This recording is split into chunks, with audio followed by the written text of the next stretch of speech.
What if the man you loved, the man who promised you forever, threw you out onto the street the moment you told him you were carrying his child? She was Elara Blackwood, the perfect wife to a self-made millionaire living a fairy tale on Fifth Avenue. But in a single brutal night of cold rain and colder words, her fairy tale became a nightmare. She was left with nothing but a broken heart and a secret growing inside her. But what her husband never knew, what the world never knew, was that the penniless girl he discarded was about to inherit a legacy of power so immense it could shatter his entire world. This isn't a story about revenge. It's a story about rebirth. Stay with us to witness how the rejected wife returned as a billionaire titan, ready to claim everything she was owed. Life for Elara was a symphony of soft hues and muted, expensive sounds. It was the gentle purr of Damien's Rolls Royce, phantom gliding through Manhattan traffic, the hushed reverence of the staff in their sprawling penthouse overlooking Central Park, the delicate clink of champagne flutes at galas, where she was more an accessory than a participant. Damien Blackwood had not just married her. He had curated her. Elara Hayes, an orphan with a scholarship to her name and a heart full of art history, had met Damien at a university fundraiser. He was a rising star in the tech finance world, a man who built his empire, Blackwood Industries, from the ground up with ruthless efficiency. He was captivated by her quiet grace, her genuine smile, and what he called her unspoiled nature. To him, she was a beautiful, pure canvas on which he could paint his vision of a perfect life. She, in turn, had fallen for his ambition, his sharp intellect, and the vulnerability she occasionally saw flicker behind his steel-grey eyes. She believed she was his sanctuary, the calm to his storm. Their first 2 years of marriage were a whirlwind of luxury. He adorned her in Chanel and Cartier, but her world remained small, confined to managing their home, hosting his business dinners, and waiting for him. She traded her dreams of curating a museum for curating guest lists. Still, she was happy, or so she told herself. She loved him, and she believed his all-consuming work was for them, for their future. The moment that changed everything came on a crisp October morning. The 2 pink lines on the pregnancy test felt like the final perfect brushstroke on their life's masterpiece. A child, a piece of both of them. A reason for Damien to finally slow down, to be present, to build a home instead of just an empire. She planned the reveal meticulously. She booked a table at Jean-Georges, his favorite restaurant, the one where he'd proposed. She wore the sapphire blue dress he loved, the delicate fabric clinging to a figure that hadn't yet begun to show the secret it held. He was late. An hour late. When he finally arrived, he didn't apologize. He slid into the booth, his eyes already scanning his phone. "Sorry, Elara. The Sterling merger is at a critical phase. We're on the knife's edge." "Damien," she began, her hands trembling slightly as she reached for his across the table. "I have news. Wonderful news." He finally looked up, his focus shifting to her, but his gaze was impatient. "What is it?" Her heart hammered against her ribs. This wasn't how she had pictured it. "I'm pregnant," she whispered, her voice thick with emotion. "We're going to have a baby." The reaction was not what she expected. There was no joy, no rush of excitement. Instead, a mask of cold calculation descended over his face. The warmth in the restaurant seemed to vanish. He slowly withdrew his hand from hers. "A baby," He said the words flat, devoid of feeling. Right now. It wasn't a question. It was a statement of profound inconvenience. I thought you'd be happy, she stammered, the smile faltering on her lips. Happiness is a luxury, Elara. We're in the middle of the biggest deal of my life, he said, his voice dropping to a low, chilling tone. The merger with Sterling Corp is everything. It will make us legends. He was talking about Isabella Sterling, the Shark of Wall Street, a woman as famous for her cutthroat business tactics as for her Ice Queen beauty. Elara had met her once at a charity event. Isabella had looked straight through her, her eyes dismissing Elara as a piece of decorative fluff on Damien's arm. Damien had been working closely with her for months, and a knot of unease had been tightening in Elara's stomach with every late night he attributed to merger talks. But this is our life, Damien. Not just a deal, Elara pleaded softly. He sighed, a sound of pure exasperation. You don't understand the scale of what's happening. A child complicates things. The timing is appalling. The word appalling struck her like a physical blow. The rest of the dinner was a blur of silence. The exquisite food tasted like ash in her mouth. Back in the penthouse, the silence stretched thick and suffocating. Elara tried to tell herself he was just stressed that the news was a shock. He would come around. He had to. But a week later, the true nature of her gilded cage began to reveal itself.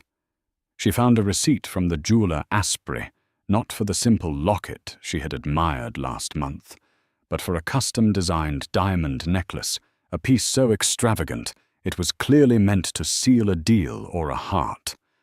It wasn't for her. The final crack appeared when she overheard a phone call. Damien was in his study, the door slightly ajar. His voice was different, softer, laced with an intimacy he hadn't shown her in years. Of course, Isabella, he was saying. Everything is being handled. No, she won't be a problem. Consider it a loose end being tied up. The future is Sterling Blackwood. The future is us. A loose end. That was her and their unborn child. The floor seemed to fall away beneath her feet. The beautiful penthouse with its panoramic views suddenly felt like a prison, the highest tower in a castle of lies. The symphony of her life had just hit a devastating discordant note, and she knew with a certainty that chilled her to the bone that the storm was about to break. The storm broke 2 nights later. It was a Tuesday, a night of torrential, relentless rain that lashed against the floor-to-ceiling windows of the penthouse, mirroring the tempest in Elara's soul. She had decided to confront him. The fear was a cold, coiling snake in her gut, but the thought of living another day in this beautiful hollow lie was worse. She waited for him in the grand living room, the city lights a blurry watercolor painting through the rain-streaked glass. She hadn't turned on many lights. The room was cast in shadows, much like her marriage. When Damien finally walked in just after midnight, shaking water from his custom Burberry trench coat, he seemed surprised to see her awake. "Elara, you should be in bed," he said, his tone dismissive as he loosened his tie. "We need to talk, Damien," she said, her voice steadier than she felt. He tossed his coat onto a pristine white sofa. "I'm exhausted. Whatever it is, it can wait." "No," she said, stepping forward into a sliver of light. "It can't. I heard you on the phone with Isabella Sterling. You called me a loose end." His movement stilled. He turned to face her fully, and for the first time she saw no pretense in his eyes. There was no flicker of love, no hint of regret. There was only the cold, hard glint of a businessman assessing a failed investment. "You shouldn't eavesdrop," he said calmly. "You're having an affair with her." Elara stated the words, tasting like poison. He didn't deny it. He walked over to the bar, poured himself a glass of Macallan 25, and took a slow sip. An affair is such a tawdry term. It's an alliance, a partnership. Isabella and I understand each other. We speak the same language: power, ambition, legacy. And what language do we speak, Damien love, family? Or was that just a lie you told to acquire a pretty piece for your collection? Her voice cracked, the pain finally breaking through her composure. "You were perfect for a time," he admitted, swirling the amber liquid in his glass. "You were gentle, unassuming. You made a beautiful home. But my world has outgrown that. The Sterling Blackwood merger isn't just a business deal, Elara. It's a dynasty. And a dynasty requires a queen, not a consort." The cruelty of his words was breathtaking. "A queen?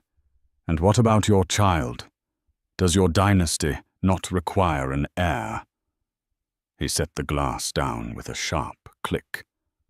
"The child," he said, his voice laced with venom, "is a complication I can't afford. A messy emotional tie to a past I'm about to erase. Isabella and I will have children when the time is right. Children raised in power, not clinging to sentiment." Elara felt the blood drain from her face. "You can't be serious. You would discard your own child." "I'm discarding a problem," he corrected her, his eyes locking onto hers. "And that problem is you. You no longer fit the blueprint of my life." He walked over to his desk and pulled out a document from a leather-bound folder. He slid it across the polished mahogany table. It was a prenuptial agreement. Her signature was at the bottom, a faint looping script from a naive girl in love 2 years ago. "You'll recall you signed this," he said. "It's quite ironclad. You waived all rights to my assets.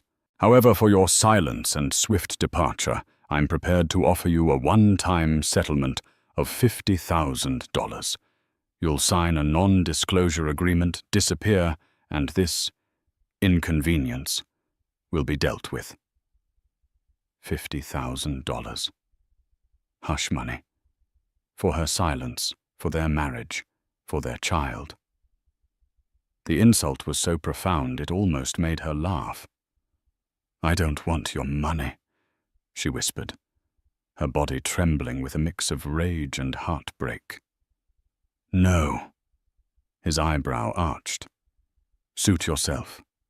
Then you'll get nothing. As of this moment, this is no longer your home. My security will escort you out."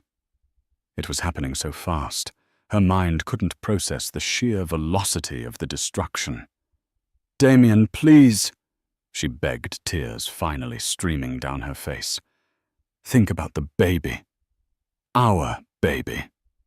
He looked at her stomach, at the place where their child was growing, and his expression was one of utter revulsion. "That is your problem, not mine." He pressed a button on the intercom. "James, please come to the living room." 2 large men in dark suits entered the room almost immediately. They were his personal security detail, men she had once greeted with a friendly smile. Now their faces were impassive stone. "Mrs. Blackwood is leaving," Damien announced. "Please escort her from the premises. She is to take nothing but the clothes she is wearing." "Damien!" "No," she cried, a raw, primal scream of disbelief. James and the other guard took a step towards her. She backed away, her hands protectively covering her stomach. "You can't do this." "I already have," Damien said, turning his back on her to look out at the storm. "You have 5 minutes to leave under your own power, or they will remove you." The finality in his voice broke her. There was nothing left to fight for here. The man she loved didn't exist. Perhaps he never had. This cold, monstrous stranger was all that remained. With her last shred of dignity, she turned and walked towards the door, the guards flanking her like wardens. She didn't look back. She couldn't bear to see the man who had just shattered her entire existence standing there victorious among the ruins. The elevator ride down felt like a descent into hell. The lobby was empty, the doorman averting his eyes in shame. Then the heavy glass doors opened, and she was pushed out. Not gently escorted. Pushed. She stumbled out onto the pavement of Fifth Avenue, into the heart of the raging storm. The cold rain hit her instantly, plastering her thin silk blouse to her skin, drenching her in seconds. She had no coat, no purse, no phone. The $50,000 he had offered, and she had refused, was a phantom gesture. He had intended for her to leave with nothing. She stood there, shivering, and soaked cars hissing past and sending up sprays of dirty water. She looked up at the penthouse, a beacon of light high in the sky. Her home. And now she was just another piece of trash thrown out onto the street. Pregnant alone and utterly broken, Elara Blackwood ceased to exist. In her place was a ghost haunted by a life that was no longer hers, with nowhere in the world to go. The first few days were a blur of shock-induced numbness. The city that had once been her playground became a concrete labyrinth of indifference. The rain-soaked night bled into a cold grey dawn. Elara found her way into the subway, not to go anywhere but for the relative warmth and anonymity it provided. She rode the trains for hours a wraith among the morning commuters, her mind replaying Damien's cruel words on a torturous loop. A loose end. A problem. It's not my child. Hunger gnawed at her, a primal ache that sharpened the edges of her despair. She had no money, not a single cent. The Cartier love bracelet on her wrist, a first anniversary gift from Damien, felt like a cruel joke. She stared at it, the gold glinting under the flickering fluorescent lights of the train car. It was a shackle to a life that had tried to destroy her. With trembling hands, she found a pawn shop in a grimy corner of the city. The man behind the bulletproof glass barely looked at her, his eyes focused on the bracelet. He offered her a fraction of its worth, a few $100s. She took it without haggling. The money felt both dirty and life-saving. With it, she bought a cheap coat, a hot meal that she could barely stomach, and a room in a dilapidated motel where the sheets were thin and smelled of bleach. For the first time in 48 hours, she was alone in a room with a locked door. The dam of her composure finally broke. She curled into a ball on the lumpy mattress and wept for the husband she had lost for the baby, who deserved so much more, and for the woman she no longer was. The next week was a lesson in survival. She learned which shelters offered a warm meal without too many questions, which libraries allowed you to rest for hours without being moved along. She saw a side of New York she never knew existed, a world of desperation and quiet suffering, hidden in the shadows of the skyscrapers she used to call home. Her pregnancy was a constant, terrifying reality. Morning sickness hit her hard, and with no proper nutrition, she felt weak and dizzy. The fear for her baby was a physical pain, a constant pressure in her chest that was sharper than her own hunger. She had to do something. She couldn't bring a child into this world of homelessness and despair. One afternoon, sitting in the New York Public Library using a computer to search for women's shelters, she found one with a good reputation. The Haven House. It offered support for pregnant women and new mothers. It was her only hope. Life at the Haven House was humbling. She shared a small, clean room with another woman, a teenager who had run away from home. Elara did her chores, attended counseling sessions, and for the first time in a long time, felt a flicker of safety. The women there didn't care about her past. They only saw a fellow survivor. They shared stories, offered support, and created a fragile community bound by shared hardship.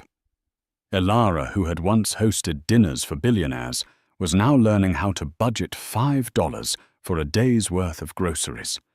She was shedding the skin of Mrs. Blackwood and finding a core of resilience she never knew she possessed. She was 3 months pregnant when the lifeline appeared. It came in the form of a crisp, cream-colored envelope forwarded from a P.O. box she had set up to receive mail. The return address was a prestigious law firm in Midtown, Kensington and Associates. Her first thought was that it was from Damien. Perhaps he was suing her, trying to legally sever his ties to the baby, ensuring she could never make a claim. Her hand shook as she tore it open. The letter was brief and formal. Dear Ms. Hayes, we have been engaged in a matter of profound and urgent importance concerning your family heritage and a significant estate of which you are the sole beneficiary. We have been searching for you for a considerable time. We understand your circumstances may be delicate, and we assure you of our utmost discretion. Please contact the undersigned at your earliest convenience to arrange a meeting. All expenses related to your travel will be covered. Sincerely, Arthur Kensington. Senior partner, Ms. Hayes. Not Mrs. Blackwood. They had used her maiden name. Family heritage, estate. It made no sense. Elara was an orphan. Her parents, whom she barely remembered, had been graduate students who died in a car crash when she was 3. She had no known family. She read the letter again and again. It had to be a mistake. A cruel scam. But the law firm was real. A quick search on the library computer confirmed it was one of the most respected estate law firms in the country, handling old money fortunes for generations. A tiny, dangerous spark of hope ignited in the darkness of her despair. What if it wasn't a mistake? What if there was someone out there who was looking for her? With her heart pounding, she used a payphone in the shelter's hallway. She dialed the number, her voice barely a whisper when the receptionist answered. I'm calling for Mr. Arthur Kensington. My name is Elara Hayes. She was put through almost immediately. A kind, elderly voice came on the line. Ms. Hayes, thank God. We've been trying to find you for months. My name is Arthur Kensington. Can you please tell me you are safe? The genuine concern in his voice was so unexpected, it brought tears to her eyes. Yes, she choked out. I'm safe. Excellent. Can you come to my office, say tomorrow at 10 a.m.? A car will be waiting for you at any address you provide. She gave him the address of a diner a block away from the shelter, too ashamed to admit where she was truly living. She hung up the phone, her mind reeling. An abyss had opened up beneath her weeks ago, and she had been falling ever since. But now it felt as though someone had thrown down a rope. She didn't know where it led, but for the first time, she had something to hold on to. She had no idea that this lifeline wasn't just pulling her out of the darkness. It was about to lift her into a stratosphere of power she couldn't possibly imagine. The black Lincoln town car that pulled up to the diner the next morning was as out of place as Elara felt. The driver, a man in a crisp suit, held the door open for her with a respectful nod, addressing her as Mrs. The soft leather seats and silent, smooth ride were a jarring reminder of the life that had been stolen from her. For a moment, panic seized her. It felt too much like returning to Damien's world. But the destination wasn't a penthouse of lies. It was a tower of glass and steel on Park Avenue, home to Kensington and Associates. Arthur Kensington's office was on the top floor.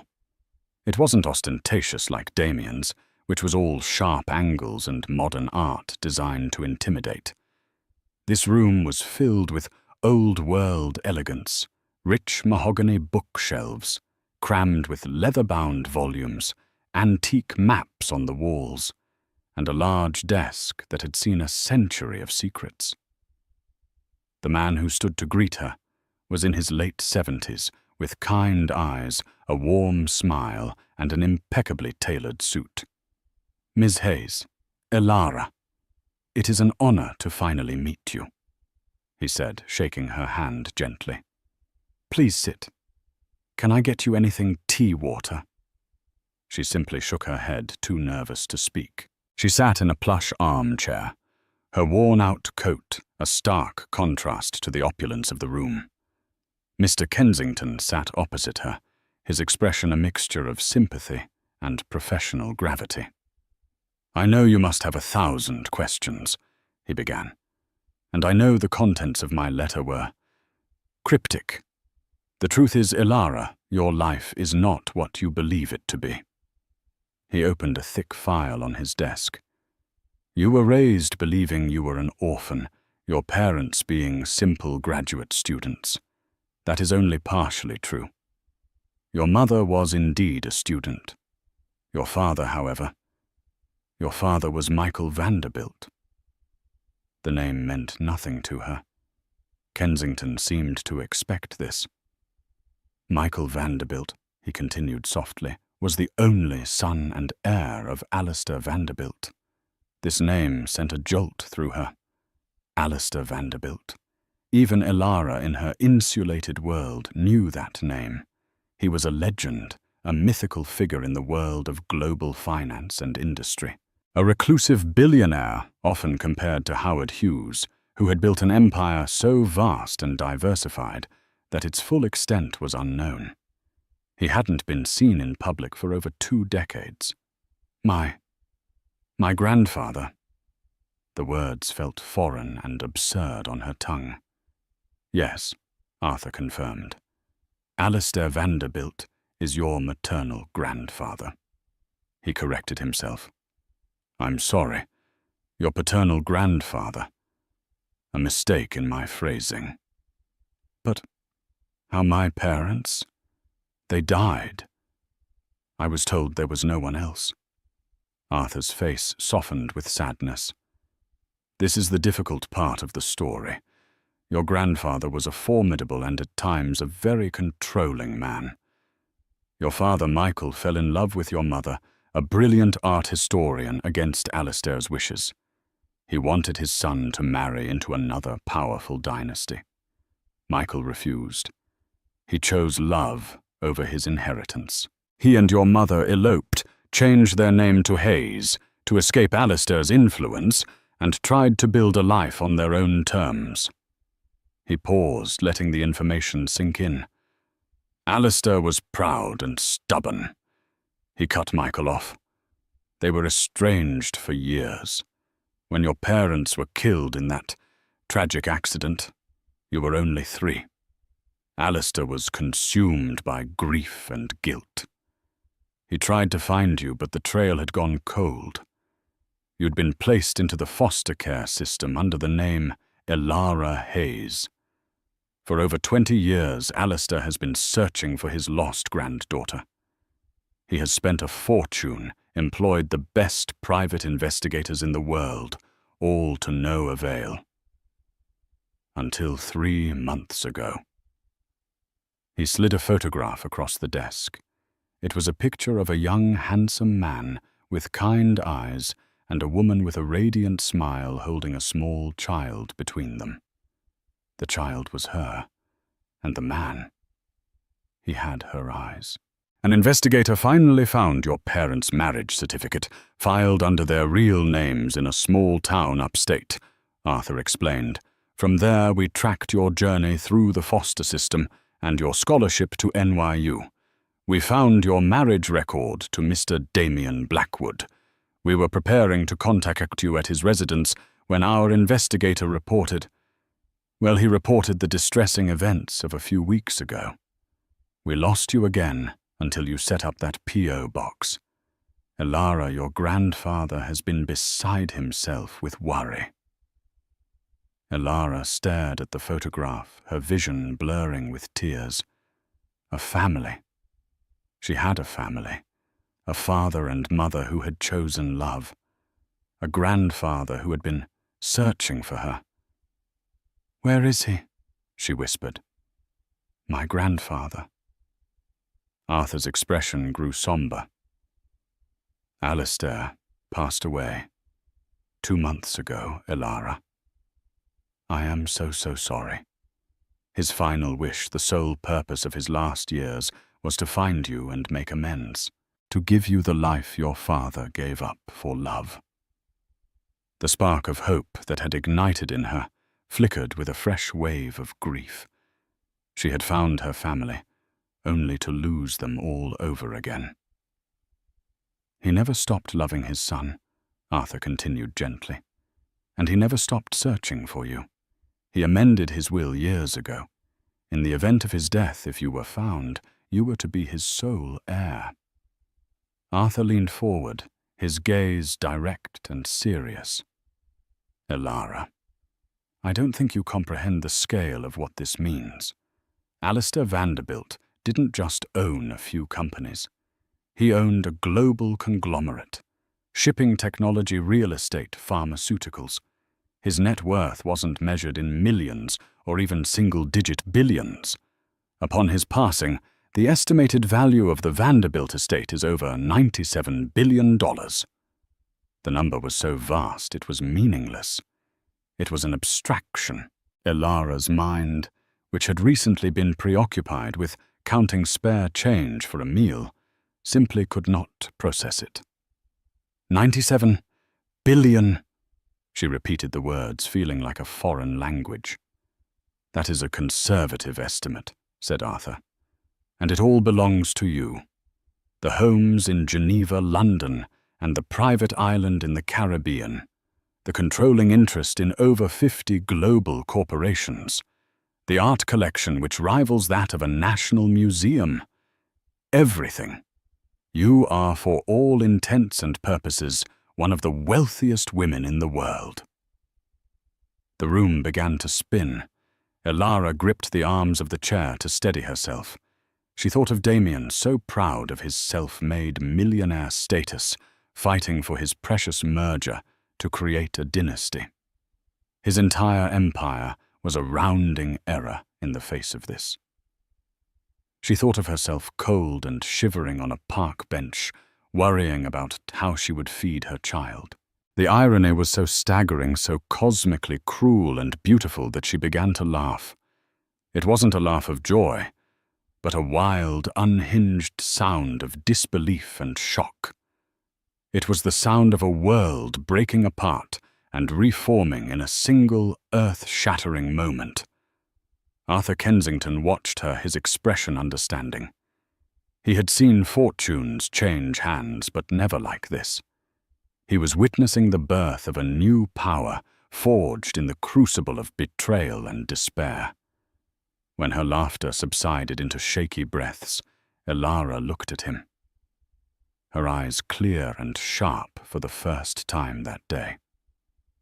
The broken, frightened girl was gone. In her place was a woman who had just been handed a thunderbolt. "Mr. Kensington," she said, her voice steady and cold, "tell me everything I need to know. I have a lot to learn." The next 5 years were not a fairy tale transformation. They were an odyssey. Elara Vanderbilt was not born in that law office.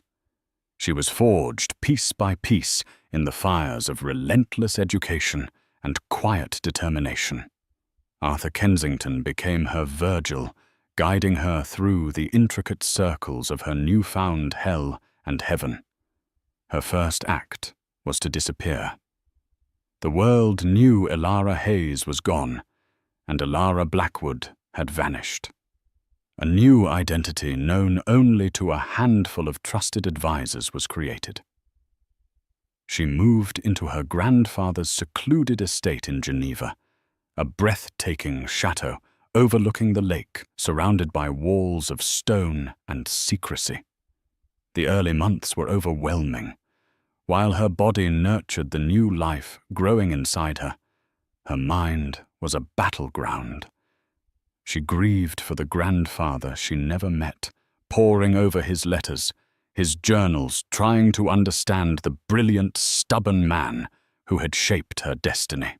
And she dealt with the trauma of Damien's betrayal, not with vengeance, but with a cold resolve to never be that powerless, dependent woman again. Arthur assembled a team of the world's best tutors. A grizzled ex-Goldman Sachs partner taught her finance not from soundbooks, but by dissecting real-time market data. A cunning corporate lawyer from London taught her strategy mergers and the art of the hostile takeover. A former diplomat coached her in negotiation body language and the subtle dance of international politics.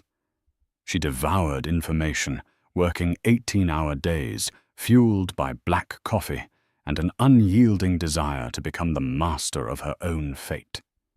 She wasn't just learning to manage a fortune. She was learning to wield it as a weapon and a shield.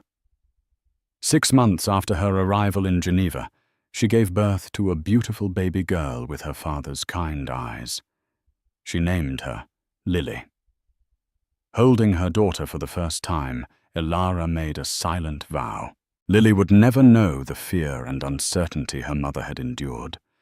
She would be protected, loved and raised by a woman of strength, not a victim of circumstance. Lily became her anchor and her North Star. While the world saw the Vanderbilt empire being managed by a discreet Swiss trust, Vanderbilt Global, the real decisions were being made by Elara from her command center in Geneva. She learned about her grandfather's philosophy. He never sought the spotlight, but he controlled the stage from behind the curtain. He owned not just the flashy tech companies, but the obscure essential ones that supplied their microchips, the shipping lines that transported their goods, and the real estate their headquarters were built on. He controlled the ecosystem. Elara adopted this strategy. Guided by Arthur, she began to move her pieces on the global chessboard. Her first major move was in philanthropy. She established the Lily Foundation, a massively endowed organization dedicated to supporting women's shelters and providing educational grants for underprivileged children. The foundation, run by a professional board, quickly became a major force for good, but its enigmatic founder, known only by the initial EV, remained a mystery. It was her way of honoring the kindness she had been shown at the Haven House, a karmic rebalancing of the scales. Meanwhile, she kept a close watch on New York. She had a private intelligence firm provide her with daily detailed reports on Blackwood Industries and the newly formed Sterling Blackwood Global. The merger had gone through. Damien and Isabella were the new power couple of Wall Street, their faces gracing the covers of Forbes and Fortune. They were arrogant, successful, and completely oblivious to the storm gathering on the horizon. Elara started her campaign subtly. Through a series of shell corporations and offshore holding companies, she began to buy debt in companies that were key suppliers to Sterling Blackwood. She invested heavily in a small, innovative competitor that was developing technology that would make Damien's flagship product obsolete. She didn't attack him head-on. She began to slowly and methodically buy the ground out from under his feet. Her team marveled at her patience and strategic brilliance. She was a natural. The timid girl was gone, replaced by a calculating, formidable mind. She learned to compartmentalize her emotions, to see the world as a complex system of assets and liabilities, opportunities and threats. 5 years passed. Lily was a bright, happy child, fluent in French and English, unaware of the power her mother wielded. Elara was now 30 years old. She had traveled the world, negotiated billion-dollar deals via secure video links, and commanded the respect of a small circle of the world's most powerful people, all while remaining a complete ghost to the public. One evening, Arthur Kensington sat with her on the terrace overlooking Lake Geneva. Lily was asleep upstairs. "You've mastered the empire, Elara," he said, a deep sense of pride in his voice. "Your grandfather would be astounded. You are more than his heir. You are his successor." Elara looked out at the tranquil water. "It's not enough to manage it from the shadows, Arthur. Anonymity was a shield while I was learning. Now it's a hindrance. To do what needs to be done next, they need to see me." Arthur nodded slowly. "Are you ready? Returning to New York will mean confronting him." Elara's expression was serene, but her eyes held a glint of glacial resolve. Damien Blackwood threw his pregnant wife out in the rain because she was a liability. He needs to meet the asset he created. The plan was set.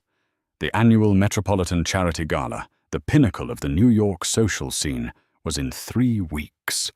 The chairs of the event this year were none other than Damien and Isabella Blackwood. It was the perfect stage. The world had forgotten Elara Blackwood. They were about to meet Evie, Elara Vanderbilt. The Titan had been forged. Now it was time for her to return. The Metropolitan Museum of Art was ablaze with light, a modern-day palace hosting the gods and titans of New York society. The air buzzed with the clinking of crystal, the murmur of powerful conversations, and the flash of paparazzi bulbs on the red carpet. At the center of this glittering universe stood Damien and Isabella Blackwood. Damien at 40 was more formidable than ever. His empire, Sterling Blackwood Global, was a behemoth. He was the king of his world, and Isabella, draped in emeralds and bespoke Dior, was his queen. They moved through the crowd with the effortless arrogance of those who believed they were untouchable. The donation from Vanderbilt Global was astonishing. A board member was gushing to them. $10 million. And anonymously. They just said it was on behalf of their new CEO, who wishes to remain private for now. Isabella sniffed dismissively. Old money hiding from the modern world. Probably some dusty old heir who's never worked a day in his life. Damien smirked in agreement. He was a self-made man. He despised inherited wealth, even as he desperately craved its legitimacy. The subtle hush fell over the room, first a ripple that started near the grand entrance and spread outwards. Conversations faltered. Heads turned. A presence had arrived, one that commanded attention without demanding it. A woman was standing at the top of the grand staircase. She wore a simple, elegant gown of deep sapphire silk that seemed to absorb the light around her. Her only jewelry was a stunning necklace of flawless diamonds that cascaded down her collarbone, a piece so magnificent it made Isabella's emeralds look like trinkets. Her dark hair was styled in a sophisticated chignon, and her posture radiated a calm, unshakable confidence. No one knew who she was.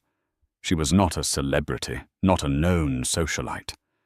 But she carried herself with an aura of power that was palpable. She descended the stairs, her movements fluid and deliberate. The crowd parted for her as if by an invisible force. Her eyes, cool and analytical, scanned the room before landing on the hosts. She started walking directly towards Damien and Isabella. Isabella felt a prickle of irritation. Who was this woman stealing their spotlight? She nudged Damien. "Do you know her?" Damien stared, a strange sense of familiarity, stirring in the back of his mind. There was something in the way she moved, in the structure of her face. But it was impossible. The woman he was thinking of was a ghost, a pathetic memory he had long since buried. That woman was weak, broken. This woman was a force of nature. She stopped a few feet from them. A polite, almost imperceptible smile played on her lips. Her gaze was fixed on Damien. "Hello, Damien," she said. Her voice was different, lower, richer, with a faint, unplaceable European accent, but it was undeniably the same voice that had once whispered she loved him. The blood drained from Damien's face. His champagne flute trembled in his hand. The confident CEO, the master of the universe, looked as though he had seen a ghost. Elara. He breathed the name, a choked whisper of disbelief. Isabella's perfectly made-up face contorted in confusion and then dawning horror. "Elara, your mousy little first wife. Impossible." Elara's gaze shifted to Isabella, and it was like being pinned by a shard of ice. "Mrs. Blackwood," she said, her tone dripping with mock courtesy. "Isabella, you look well. Stress seems to agree with you." The gala's host, the museum director, bustled over, sensing a shift in the room's gravity. "Damien, Isabella, I see you've met our benefactor."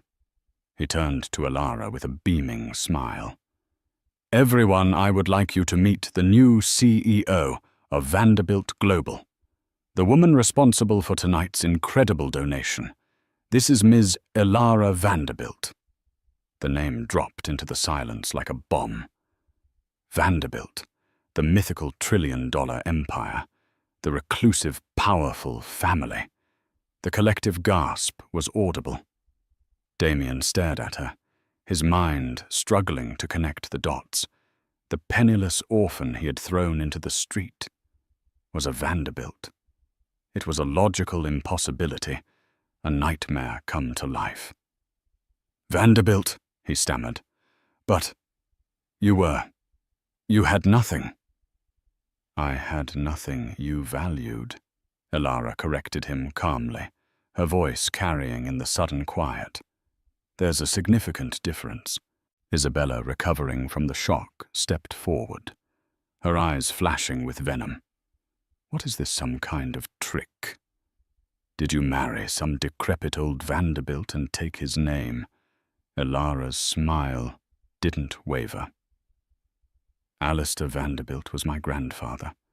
I am his blood, his sole heir."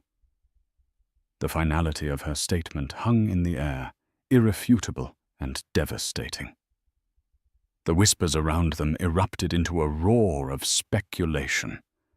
The story was instantly pieced together by the city's most ruthless gossips.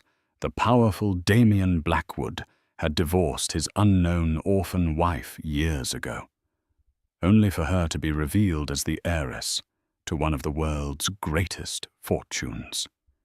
It was a scandal of epic proportions. Damien felt the floor tilt beneath him. Every eye in the room was on him, a mixture of pity, glee, and contempt. His perfectly constructed image was shattering in real time. He looked at Elara, truly looked at her, and saw none of the broken girl he remembered. He saw a stranger, a polished, powerful, and utterly terrifying stranger who was looking at him not with hatred or pain, but with the dispassionate curiosity of a scientist observing a specimen under a microscope. "It was a pleasure to support the museum," Elara said, addressing the host, but keeping her eyes locked on Damien. "I believe in preserving beautiful things from the past, but I also believe in progress, the future. Some things, some people, simply become obsolete." With a final dismissive glance that stripped him of all his power, she turned away. She was immediately swarmed by the city's elite, all desperate to meet the new sun in their solar system. Damien and Isabella were left standing in her wake, isolated in the center of the room. The air around them was thick with their humiliation. Isabella's face was a mask of fury. She shot Damien a look of pure loathing. "You idiot!" she hissed. "You absolute fool! You threw away a Vanderbilt!" Damien couldn't answer. He just watched Elara, the woman he had discarded like trash, hold court with the effortless grace of a queen. The storm he had pushed her into 5 years ago had not destroyed her. It had watered the seeds of a titan. And he knew with a certainty that chilled him to his very marrow that she had not returned to New York for a social visit. She had returned to collect a debt. The fallout from the gala was immediate and brutal. The story of the billionaire heiress and the millionaire fool was on every blog, in every gossip column, and whispered in every boardroom. Damien Blackwood, the ruthless, self-made man, was recast overnight as a short-sighted buffoon who had fumbled a literal fortune. The narrative was intoxicating, and it stuck. Sterling Blackwood's stock dipped a few points, a tremor before the earthquake. Elara did not strike quickly. That would have been too merciful. Instead, she began a death by 1,000 cuts, a masterclass in corporate warfare that was as elegant as it was devastating. The first blow was subtle. The innovative tech competitor she had been secretly funding for years, Nexus Dynamics, launched their new processing chip. It was twice as fast and half the cost of Sterling Blackwood's flagship product. Within a month, major clients began to cancel their contracts with Damien defecting to Nexus. Sterling Blackwood's Q4 projections plummeted. Damien and Isabella scrambled to react, but they were playing catch-up. They tried to acquire Nexus Dynamics, only to find out it had been bought outright the week before by a private holding company. A holding company owned by Vanderbilt Global. Next, Elara targeted the supply chain. The key companies whose debt she had been acquiring for years suddenly called in their loans to Sterling Blackwood all at once. They refused to renegotiate terms demanding immediate payment and disrupting the flow of essential materials. Production lines faltered. Orders were delayed. The market began to see Damien's company not just as unlucky, but as unstable. Isabella was furious, her partnership with Damien fracturing under the immense pressure. Their fights became legendary within their own glass-walled offices. "This is your fault," she would scream. "Your past is poisoning our future." Damien was a man besieged. He saw Elara's phantom hand in every setback. He would see her at industry events, always calm, always surrounded by admirers, her cool gaze occasionally flicking over to him with an unnerving lack of emotion. She never spoke to him, never acknowledged him, beyond a polite nod. The psychological toll was immense. He was being dismantled by a ghost. The final checkmate move was aimed at the heart of their empire, the massive Oceanus shipping project, a joint venture that was supposed to be the crowning achievement of the Sterling Blackwood merger. It was heavily leveraged, dependent on a consortium of international banks for financing. A week before the final round of funding was to be secured, an explosive report was leaked to the Wall Street Journal. It was an environmental impact study meticulously researched and devastatingly thorough, revealing that the project would cause irreparable damage to a protected marine ecosystem.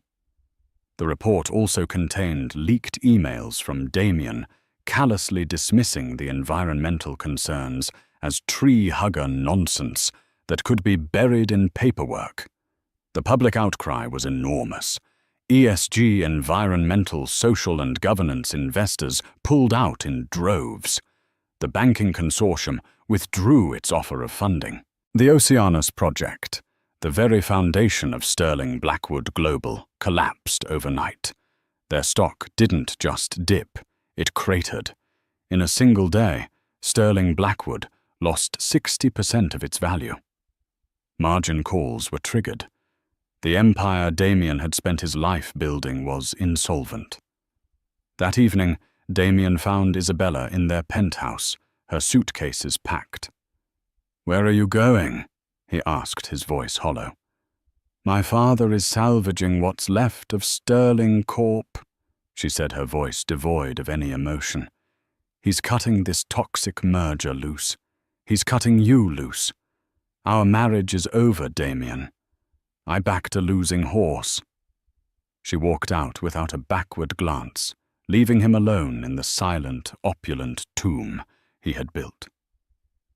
2 days later, his assistant informed him he had a visitor. He walked into the sterling Blackwood boardroom. The name on the wall felt like a joke. Sitting at the head of the long table where he used to sit was Elara. She looked up as he entered, her expression calm. "Hello, Damien. Please have a seat." He was a broken man. The arrogance was gone, replaced by a haggard desperation. "Elara, why?" he pleaded. "Was all this for revenge, to destroy me?" "Destroy you?" she said, a flicker of something unreadable in her eyes. "No, this was never about you. You think you're the main character in this story. But you were only the catalyst. You taught me a valuable lesson that night in the rain, never leave your fate in the hands of another person. You forced me to become self-reliant. You wanted a queen for your dynasty. Well, I built my own." She gestured to the papers in front of her. "Vanderbilt Global, through its subsidiaries, now holds the majority of your company's debt. We also own a controlling interest in your stock, which we purchased for pennies on the dollar this morning. As of 9 to 15 a.m., I am, for all intents and purposes, your boss. And your landlord, as I now own this building." Damien sank into a chair, the finality of his defeat crushing him. "I have a child, Elara," he whispered, a last desperate gamble. "A daughter. Her name is Lily. She's 5 years old. Doesn't she deserve to know her father?" It was the first time he had ever acknowledged their child, the first time he had spoken her name. Elara's face hardened, the calm finally cracking to reveal the bedrock of cold fury beneath. "You don't get to say her name," she said, her voice low and dangerous. "Her father was a brilliant man named Michael Vanderbilt, who chose love over a fortune. My daughter has a wonderful legacy. She has no need for the name Blackwood." She stood up, the picture of absolute power. "You will resign from the board effective immediately. In exchange for your full cooperation, I will not pursue criminal charges for the financial fraud we uncovered during our due diligence.